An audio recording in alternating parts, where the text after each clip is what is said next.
Hi అండి, నమస్తే. Welcome to my channel smart and simple. ఈరోజు వీడియోలో నేను మీ అందరికీ కూడా ఒక టేస్టీయెస్ట్ రెసిపీ అయినా అలాగే విలేజ్ స్పెషల్ అయినటువంటి వంకాయ ఎండు చేప కర్రీ, అదే వంకాయ ఉప్పు చేప కర్రీని ఎలా ప్రిపేర్ చేసుకోవాలో చూపిస్తానండి. ఇది కూడా చాలా సింపుల్ వేలోనే చూపిస్తాను. ఎలా ప్రిపేర్ చేసుకోవాలంటే ముందుగా మనం దీనికి కావాల్సినవి ఉప్పు చేపలు బాగా నీట్గా క్లీన్ చేసుకొని పక్కన పెట్టుకోవాలండి. ఇప్పుడు కడాయిలో ఆయిల్ హీట్ చేసుకోవాలి. కొద్దిగా 1 or 2 టేబుల్ స్పూన్స్ వేసుకోండి.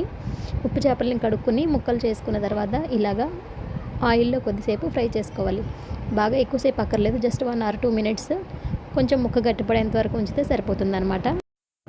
ముక్కల్ని ఒకేసారి ఆయిల్లో వేసేయకుండా కొద్దిగా తక్కువ ముక్కల్ని వేసుకోండి. ఎందుకంటే ఆయిల్ మనం తక్కువే వేస్తాం కాబట్టి 4-5 ముక్కలు ఒకేసారి వేసుకొని ఈ విధంగా మనం కొంచెం కలర్ చేంజ్ అయిన తర్వాత, అంటే ముక్క గట్టిపడిన తర్వాత తీసేసి పక్కన పెట్టేసుకోండి.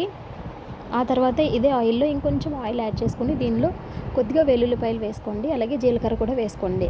ఉప్పు చేప ఏంటంటే గ్యాస్ ఫామ్ అవుతాయి కాబట్టి, అలాగే ఉప్పు అనేది ఉంటుంది కదా దీనిలోనే ఉప్పు చేపల్లో. సో కాబట్టి దానిలో మనం కొంచెం కర్రీ వండేటప్పుడు ఉప్పు కొంచెం తక్కువ వేసుకుంటే సరిపోతుందన్నమాట. అలాగే హై బీపీ ఉన్నవాళ్ళు ఇవి కొంచెం ఈ కర్రీ తక్కువ తింటే మంచిదండి. ఈ వెల్లుల్లి జీలకర్ర దాంతోపాటు సన్నగా తరిగిన వంకాయ ముక్కలు, అలాగే ఉల్లిపాయ పచ్చిమిర్చి ముక్కలు వేసేసుకోండి. ఇవి కొంచెం మగ్గనివ్వాలి.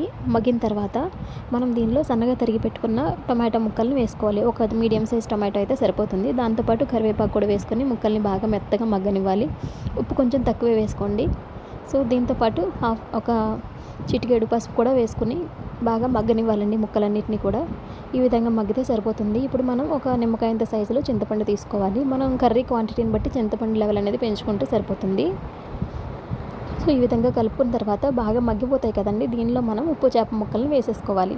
ఇవి ఆల్రెడీ నూనెలో మగ్గినవి కాబట్టి, అంటే నూనెలో మనం ఫ్రై చేసుకున్న ముక్కలే కాబట్టి దీనిలో ఇప్పుడు స్పైసీనెస్కి తగ్గట్టు కారం యాడ్ చేసేసుకోవాలి. కారం వేసుకొని కొంచెం అటు ఇటు కలుపుకొని కొద్దిగా వాటర్ యాడ్ చేసుకోండి. వాటర్ని ఎగిరేంత వరకు కొంచెం దగ్గర పడే వరకు ఉడికించుకున్న తర్వాత దీనిలోనే మనం నానబెట్టుకున్న చింతపండు పులుసుని కూడా యాడ్ చేసేసుకోవాలండి. ఈ విధంగా మనం చింతపండు పులుసుని కూడా వేసేసుకున్న తర్వాత కూరని దగ్గరగా గుజ్జుగా వచ్చేంత వరకు కూడా ఉడికించుకోవాలి. ఈ విధంగా మనకి గుజ్జుగా రెడీ అయిపోయిన తర్వాత స్టవ్ ఆఫ్ చేసేసుకోండి. చూసారు కదండి, కర్రీ మొత్తం కూడా దగ్గరగా ఉడికిపోయింది.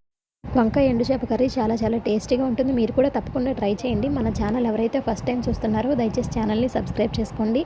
అలాగే వీడియో నచ్చినట్లయితే ఒక లైక్ చేయండి, అలాగే కమెంట్ కూడా చేయండి. Thank you for watching.